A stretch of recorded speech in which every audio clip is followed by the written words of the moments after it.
അങ്ങനെ നമ്മുടെ സുധീഷ് നിധിയോട് പ്രണയം പറഞ്ഞ് തുടങ്ങുകയാണ്. ആ സമയത്ത് നമ്മൾ നിധിയോട് പറയുന്നുണ്ട്, നീ എൻ്റെ ജീവിതം വിട്ട് പോവാന്ന് ഇടയ്ക്കിടയ്ക്ക് പറയാമല്ലോ, നീ എൻ്റെ ജീവിതം വിട്ട് പോയാൽ പിന്നെ എനിക്ക് എൻ്റെ ജീവിതം ഇല്ല, നീയാണ് എൻ്റെ എല്ലാം എന്നൊക്കെ പറയുന്നുണ്ട്. നിധി പറയുന്നുണ്ട്, ഞാൻ കാരണമാണ് നിങ്ങളുടെ ജീവിതം നശിച്ചു വെച്ചിട്ടാണ് ഞാൻ നിങ്ങളെ വിട്ട് പോകാൻ നിൽക്കുന്നത്, അല്ലാതെ എനിക്ക് സുധീഷിനോട് ഇഷ്ടമില്ല എന്നിട്ടല്ല എന്നൊക്കെ പറഞ്ഞിട്ട് സുധീഷിനെ ഇങ്ങനെ കെട്ടിപ്പിടിക്കാനൊക്കെ പോണത് കാണിക്കുന്നുണ്ട്. പക്ഷേ നമ്മുടെ സുധീഷ് ഇതൊക്കെ നിന്ന് ആ കടലിൻ്റെ അവിടെ നിന്ന് സ്വപ്നം കാണുന്നതായിരുന്നു. സുധീഷ് അതിന് ഒരിക്കലും പറയാൻ പറ്റണില്ല. സുധീഷ് ധൈര്യം ഉണ്ടാക്കാൻ വേണ്ടി കടലിൻ്റെ മുന്നിൽ പോയിട്ട് ഇങ്ങനെ നിന്ന് ആലോചിക്കണ സീൻസാണിത്. അതല്ലാതെ സുധീഷിന് അവന് പറയാൻ പറ്റണില്ല. അപ്പോഴേക്കും സുധീഷ് എന്തായാലും ഞാൻ അതൊക്കെ പറയട്ടെ എന്ന് പറഞ്ഞ് നിധിയുടെ അടുത്ത് വന്നിരിക്കുമ്പോഴേക്കും അപ്പുറത്ത് ഒരു സുധീഷിൻ്റെ ഫ്രണ്ടും പെണ്ണും കൂടി ഇങ്ങനെ ഓഫീസിൽ നിന്ന് വന്നിട്ട് രണ്ടാൾ അടി കൂടുന്നത് കാണാം. ആ സമയത്ത് സുധീഷ് നിധി എന്താ വെച്ചിട്ട് അവിടെ പോയി നോക്കുന്നുണ്ട്. ആ സമയത്ത് നമ്മുടെ ആ പെണ്ണിന് ആ ചെക്കനെ ഇഷ്ടമുണ്ടാവില്ല. ആ ചെക്കനാണെങ്കിൽ ആ പെണ്ണിനെ ഇഷ്ടമായിരിക്കും. അപ്പോൾ ആ പെണ്ണിനോട് പ്രണയം പറയുമ്പോൾ ആ പെണ്ണ് പറയും, ഞാൻ നിൻ്റെ ഫ്രണ്ടായിട്ടേ കരുതിയിട്ടുള്ളൂ, അല്ലാതെ ഞാൻ ഒരിക്കലും അങ്ങനെ കരുതിയിട്ടില്ല എന്നൊക്കെ പറയുന്നത്. ആ സമയത്ത് നമ്മുടെ സുധീഷ് വിചാരിക്കേണ്ടോ ഇതേ സിറ്റുവേഷൻ അപ്പം ഞാൻ പറഞ്ഞാലും ഇവൾ അങ്ങനെ പറയില്ല, അപ്പോൾ തൽക്കാലം അപ്പം ഞാൻ ഒന്നും മിണ്ടാതിരിക്കുകയെന്ന് നല്ലത് നമ്മുടെ സുധീഷ് വിചാരിക്കുന്നുണ്ട്. എന്തായാലും ആ സമയത്ത് നമ്മൾ നിധി കയറിയിട്ട് അയാളോട് പറയുന്നുണ്ട്, സുധീഷിൻ്റെ ഫ്രണ്ടിനോട് പറയുന്നുണ്ട്, അവൾക്ക് അങ്ങനെ ഇഷ്ടമില്ലെങ്കിൽ പിന്നെ നിങ്ങൾ എന്തിനാണ് നിർബന്ധിക്കുന്നത്, അവൾ അങ്ങനെ കണ്ടിട്ടുള്ളൂ വെച്ചാൽ പിന്നെ നിങ്ങൾക്ക് അങ്ങനെ വെറുതെ വിട്ടൂടെ, അവൾക്ക് എന്നാ ഇഷ്ടം തോന്നുന്ന സമയത്ത് അന്ന് നിങ്ങൾ കല്യാണം കഴിച്ചോളൂ, അല്ല അവൾക്ക് ഇഷ്ടമേ തോന്നണില്ലെങ്കിൽ പിന്നെ നിങ്ങളിങ്ങനെ ഫ്രണ്ടായിട്ട് തന്നെ പോയിക്കോളൂ പറഞ്ഞ് രണ്ടാളെയും സമാധാനം പറഞ്ഞിട്ട് അയക്കുന്നുണ്ട്.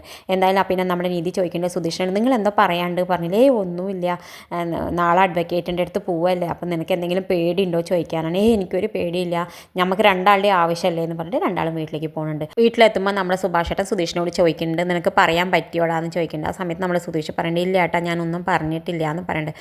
ആ സമയത്ത് നമ്മുടെ സുഭാഷേട്ടൻ നിധിയോട് ചോദിക്കുന്നുണ്ട്, എന്തിനാ മോളെ ബീച്ച് കൊണ്ടുപോയെന്ന് ചോദിച്ചാൽ, നാളെ എനിക്ക് അഡ്വക്കേറ്റിൻ്റെ അടുത്ത് പോകാൻ പേടിയുണ്ടെങ്കിൽ അത് മാറ്റാൻ വേണ്ടി കൊണ്ടുപോയത്, എനിക്കൊരു പേടിയില്ല സുഭാഷേട്ടാന്ന് പറഞ്ഞിട്ട് നിധി ഉള്ളിൽ പോകുന്നുണ്ട്. എന്തായാലും നമ്മുടെ സുധീഷാണെങ്കിൽ വിഷമിച്ചിരിക്കുന്നുണ്ട്. നമ്മുടെ സുഭാഷേട്ടൻ ഭക്ഷണമൊക്കെ വായിൽ കൊടുക്കുന്നുണ്ട്. എന്നിട്ട് പറയേണ്ടത്, ഒക്കെ പോട്ടേടാ, ഒക്കെ ശരിയാവും, എന്തെങ്കിലും ദൈവം വഴി കണ്ടിട്ടുണ്ടാവും എന്നൊക്കെ പറയുന്നുണ്ട്. പിറ്റേ ദിവസം രണ്ടാളും കൂടി അഡ്വക്കേറ്റിൻ്റെ അടുത്തേക്ക് പോകാൻ ഒരുങ്ങുന്ന സമയത്ത് നമ്മുടെ നിധിയാണെങ്കിൽ വലിയ സന്തോഷത്തിലാണ്. അവൾ വേഗം ദൈവത്തിനോട് പ്രാർത്ഥിക്കുന്നുണ്ട്, എത്രയും പെട്ടെന്ന് ഈ കേസ് വേഗം അവസാനിക്കണേ എന്നൊക്കെ പറഞ്ഞ് പ്രാർത്ഥിക്കുന്നുണ്ട്. നമ്മുടെ സുഭാഷേട്ടനാണെങ്കിൽ പറയുന്നത്, എത്രയും പെട്ടെന്ന് അവൾക്ക് നല്ല ബുദ്ധി തോന്നിയിട്ട് രണ്ടാളും ഒന്നിച്ച് ജീവിക്കാൻ സഹായിക്കണേ എന്നൊക്കെ പറഞ്ഞ് പ്രാർത്ഥിക്കുന്നുണ്ട്. എന്തായാലും രണ്ടാളും അഡ്വക്കേറ്റിൻ്റെ അടുത്ത് പോകുന്നുണ്ട്. അഡ്വക്കേറ്റ് ആണെങ്കിൽ നമ്മുടെ ജഡ്ജിൻ്റെ അടുത്ത് കൊണ്ടുപോകുന്നുണ്ട്. ജഡ്ജി ചോദിക്കേണ്ടത്, എന്തിനാണ് നിങ്ങൾ രണ്ടാളും ഡൈവേഴ്സ് ആവണമെന്ന് ചോദിക്കേണ്ടത്. ആ സമയത്ത് നമ്മുടെ നിധി പറയുന്നുണ്ട്, ഞങ്ങൾക്ക് രണ്ടാൾക്കും ഒന്നിച്ച് ജീവിക്കാൻ താല്പര്യമില്ല എന്ന് പറയുന്നുണ്ട്. നിങ്ങൾ രണ്ടാളും അറേഞ്ച് മാരേജ് ആണോ പ്രേമ കല്യാണം എന്ന് ചോദിക്കുന്നുണ്ട്. അവർ പറയുന്നുണ്ട് ഞങ്ങൾ ലവ് മാരേജ് ആണെന്ന് പറയുന്നുണ്ട്. എന്തായാലും രണ്ടാളെയും കൗൺസിലിങ്ങിന് അയക്കുന്നുണ്ട്. കൗൺസിലിങ്ങിൽ വെച്ചിട്ട് ഒന്നും കൂടി ആലോചിച്ചിട്ട് തീരുമാനിക്കാൻ പറഞ്ഞിട്ട് രണ്ടാളെയും വിടുന്നുണ്ട്. ആ സമയത്ത് പോണ വഴിയിൽ നമ്മുടെ നീതി ചോദിക്കേണ്ടത് സുധീഷിനോട്, നിങ്ങളിപ്പോൾ എന്തിനാ ലവ് മാരേജാണ് പറഞ്ഞത്, നമ്മളെന്താ ലവ് മാരേജ് ആണെന്നൊക്കെ പറഞ്ഞ് ദേഷ്യപ്പെടുന്നുണ്ട്. ആ സമയത്ത് സുധീഷ് പറയേണ്ടത്, എന്താണെന്നറിയില്ല എനിക്ക് പെട്ടെന്ന് അപ്പം അങ്ങനെ പറയാൻ തോന്നിയതെന്ന് പറഞ്ഞിട്ട് രക്ഷപ്പെടുന്നുണ്ട്. ആ സമയത്ത് നീതി പറയേണ്ടത്, എനിക്ക് വിശക്കണുണ്ട് എന്ന് പറഞ്ഞിട്ട് രണ്ടാളും ജ്യൂസ് കടയിൽ പോയിട്ട് ജ്യൂസും പപ്സൊക്കെ കുടിക്കുന്നുണ്ട്.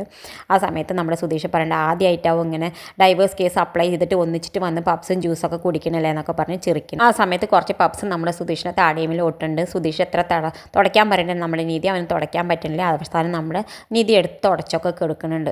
ഇത് കാണിച്ചിട്ടാണ് ഇന്നത്തെ പ്രൊമോ അവസാനിക്കുന്നത്. ഇതുപോലുള്ള പ്രൊമോ വിശേഷങ്ങൾ നിങ്ങളുടെ മുന്നിൽ എളുപ്പത്തിലെത്താൻ ഈ ചാനൽ ഒന്ന് സബ്സ്ക്രൈബ് ചെയ്യാൻ മറക്കരുത്.